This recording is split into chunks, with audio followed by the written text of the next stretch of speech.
kaget ya kaget karena kan menurutku nggak ada bukti yang kuat, nggak ada bukti, kok bisa naik sidik gitu aja.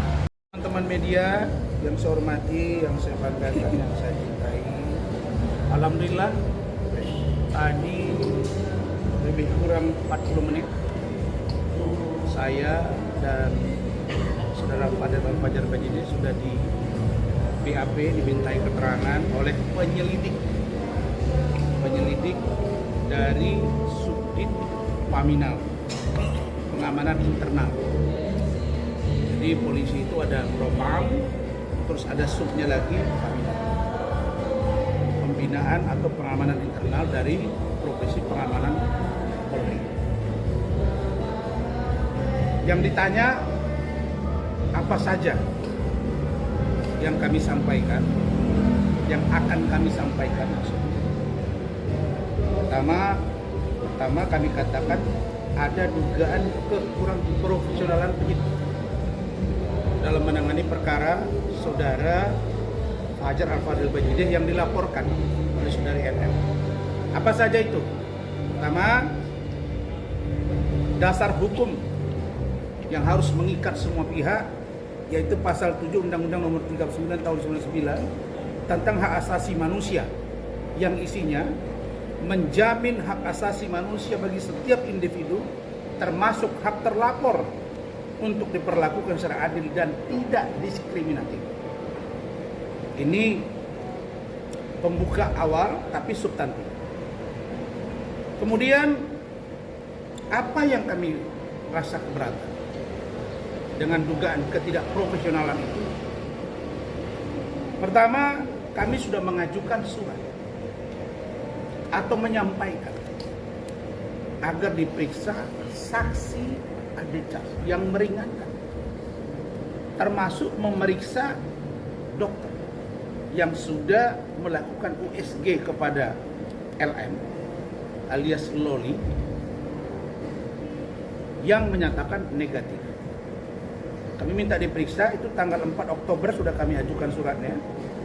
Kemudian tanggal 23 Oktober juga kami ajukan suratnya. Dan bahkan kami perkuat tanggal 25 Oktober. Waktu itu saya baru kembali dari Kuala Lumpur. Saya juga kirim surat dan menyampaikan agar segera periksa Martin Bajide, kakak kandungnya saudara Fadel. Karena dia juga tahu cerita bagaimana Loli itu sejak dari pacaran dengan Fadel, masih di UK, sampai datang ke Indonesia, sampai tinggal di rumah calon istrinya saudara Bintang, sampai dibawa ke rumah orang tuanya, sampai dia akhirnya pindah kontrakan di apartemen di Bintaro. Kami juga minta agar diperiksa Bintang Bajide, karena dia tahu. Kemudian Liliana, kemudian ibu atau Mama E dari UK, kemudian ibu JF dari UK, Inggris, kemudian saudara Lopez, anak kandung dari ibu JF atau kakaknya Mama E di UK, kemudian Bapak Nahar, Deputi Perlindungan Anak, Kementerian Pemberdayaan Perempuan dan Perlindungan Anak Republik Indonesia, kemudian Ibu IC Margaret Robin, Kepala Biro Hukum Kementerian PPA Republik Indonesia, kemudian Ibu Lani Ritonga dari Kementerian PPA, itu Asisten Perlindungan Khusus Anak Kementerian PPPA, kemudian saudara Denny Sumargo. Kenapa penting Denny Sumargo? Karena Denny Sumargo sudah mengundang kedua belah pihak. Pihak Loli, Fadel itu datang. Sebelumnya ada juga undangan ke NN. Ini penting, ya. Jadi jangan Denny Sumargo ke Farhad Abbas dia datang, ke sini masih datang juga dong. Kemudian ahli, kami sudah ajukan agar dokter yang memeriksa USG saudari LM atau Loli itu berinisial PB agar diperiksa di BAP. Ditambah dengan ahli pidana, ahli perlindungan atau hak asasi manusia, dan juga ahli kesehatan. Itu poin pertama. Poin yang kedua, kami melihat bahwa ada perubahan. Kalau dalam bahasa anggota DPRD nomenklatur, ada perubahan dari statement preskon saudari NM dengan pengacaranya mengatakan dua terlapornya, yang itu mengarah kepada Fadel dan LM sendiri. Tapi kok belakangan yang muncul cuma satu, yaitu saudara Fadel. Poin 2. Poin 3, kami melihat belakangan pasalnya nambah. Ingat ya, pasal yang dilaporkan NM kepada Fadel dan kami duga satu orang lagi adalah LM adalah pasal 76D Undang-Undang Perlindungan Anak dan pasal 75 Undang-Undang Kesehatan.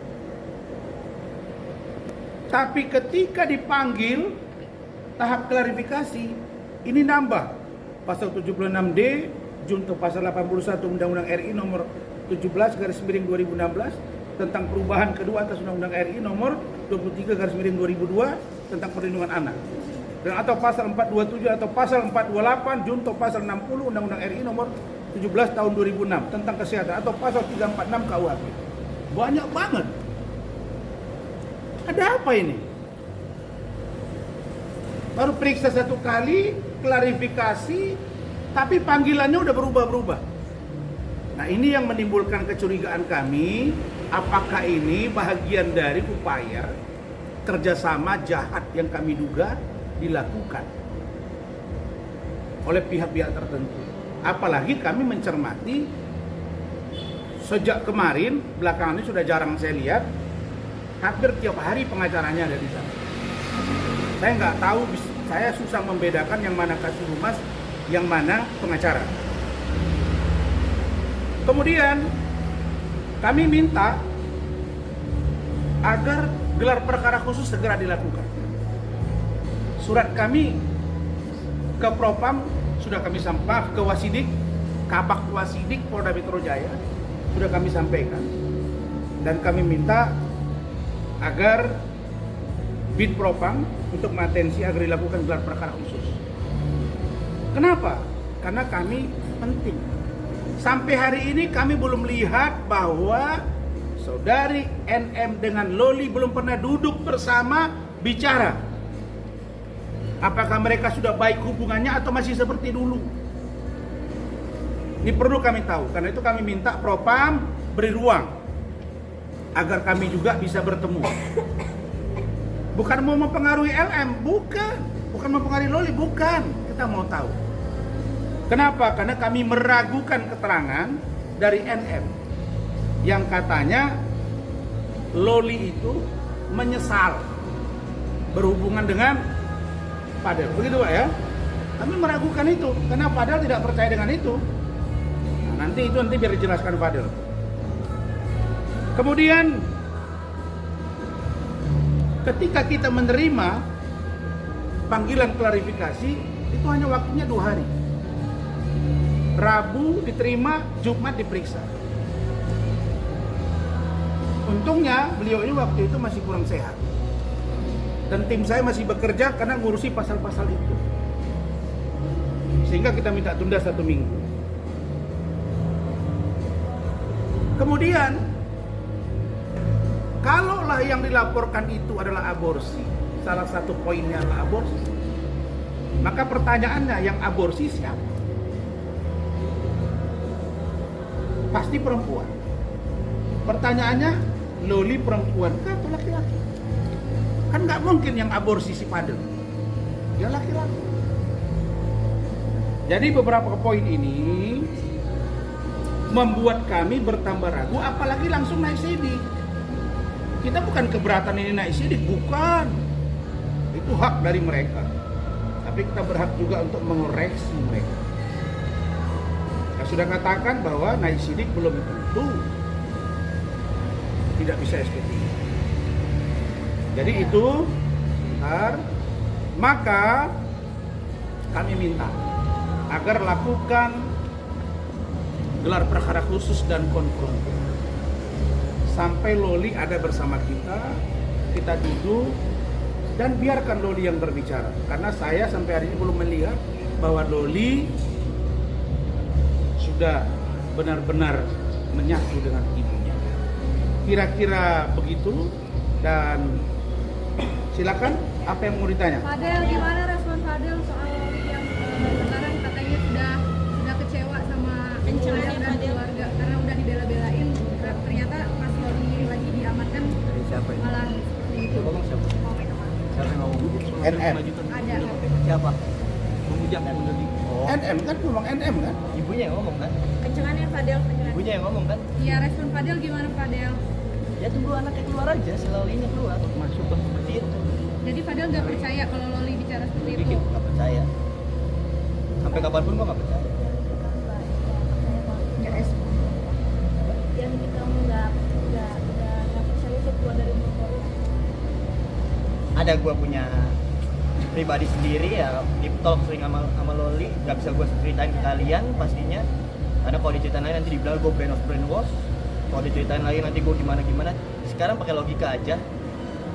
Kalau Loli dibilang korban, gua nggak bakal meminta Loli untuk keluar. Apa dia di sini? Mendingan Loli gua umpetin aja. Gak apa-apa di PPA, gak apa-apa dia di dalam situ selamanya. Kalau gua punya salah, gitu. Karena gua nggak punya salah, nggak pernah ngelakuin apa-apa sama Loli, ya gua minta dia untuk keluar, untuk speak up seperti itu. Kan Fadel kan sempat juga tuh beredar chatan perihal adanya dugaan pemukulan yang manggil Mbak Il. Itu apa Itu sih? cetan siapa? Antara kalau tidak salah disinyalir ya, Iya. Loli dan Mbak. Pada saat tanggal itu, gua lagi tahu gimbal rambut. Itu gua lagi gimbal rambut.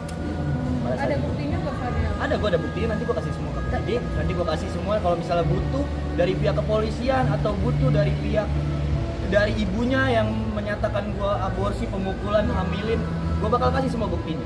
Jadi jangan cuma dengar-dengar dari orang terus gembar-gembor, jangan seperti itu. Karena di sini kan masih diduga katanya, ya kan? Katanya, ya kan? Bukan ada bukti. Seperti itu ya kan? Jadi makanya gue sempat kesel di sini. Gue bukannya takut untuk naik sidik, gue selalu berani ngadepin apapun, gue berani. Jadi gue sempat kaget aja. Gue kaget bukan takut. Jadi jangan disamain. Kaget, takut, kaget tuh beda. Jangan disamain. Jadi di sini gue kaget karena naik sidik tapi nggak ada bukti yang kuat untuk gue. Seperti itu. Ada soal insiden pemukulan kamu yakin itu bukan kamu yang Bukan melakukannya gua. ya? Chatan itu juga bukan Ya aku nggak tahu itu ya cetan Loli bener atau enggak sama yang seorang itu siapa ya, aku nggak tahu karena itu cetan kalian bisa tanyakan aja ke Laura. Makanya Laura Meza Nimawanti Loli ya kan yang katanya anaknya NM ya kan, tapi ternyata masih di dalam PPA yang katanya udah damai tapi masih dalam PPA Safe ya house, kan? safe Safe house ya. Kalau misalnya bener ya kan dia udah damai, kenapa masih di dalam safe house itu? Bawa aja. Kalau dia sudah tidak lagi bermasalah di rumahnya aja. Iya. Melihat kok beritanya tiap hari Laksman aja. Jadi saya siang hari ini bersama dari tim Ranlofom dan Kombain dengan tim yang dipimpin saudara Bangkit Pardede, Guy, Ardik, Raya, kemudian Nadia, juga teman-teman yang lain karena kami hari ini berbagi tugas. Saudara Rahmat dan anggota saya yang lain sedang sidang, dan pagi hari ini saya bersama dengan klien kami saudara Fadel Al-Fajar Bajide makin sehat, saudara Bintang Mi'raj Bajide, saudara Martin Burhan Bajide dan Pak Umar Bajide. Pertama kedatangan ke sini adalah kami mengucapkan terima kasih kepada Bapak Kapolda Metro Jaya dan Bapak Kabid Propam Polda Metro Jaya, terutama khusus dari Paminal. Kami telah berkirim surat kepada Bipropam dan Paminal bahwa kami menduga ada kekurang profesionalan penyidik dalam penanganan perkara laporan saudari NM terhadap saudari Fadel Al-Fajar Bajige. Misalnya kita sudah antisipasi dari awal ya, bahwa akan begini, jadi kita antisipasi dengan surat, diantaranya penanganan beberapa hal dari perkara ini yang kami merasa cukup janggal. Nah, karena itulah kami datang, nanti seperti apa poinnya di dalam akan saya sampaikan kepada saudara semua. Jadi intinya kami terima kasih bahwa Bipropam bergerak cepat merespon. Anda sudah pasti tahu lah kalau Propam dengan Paminal itu tentu tentang penyidik ya. Saya selalu ingin memperbaiki dan mengawal agar sistem itu berjalan dengan baik dalam proses lidik, sidik dan lain-lain. Itu poin satu. Poin yang kedua, nanti pukul 13, tadi saya juga sudah diberitahu bahwa pihak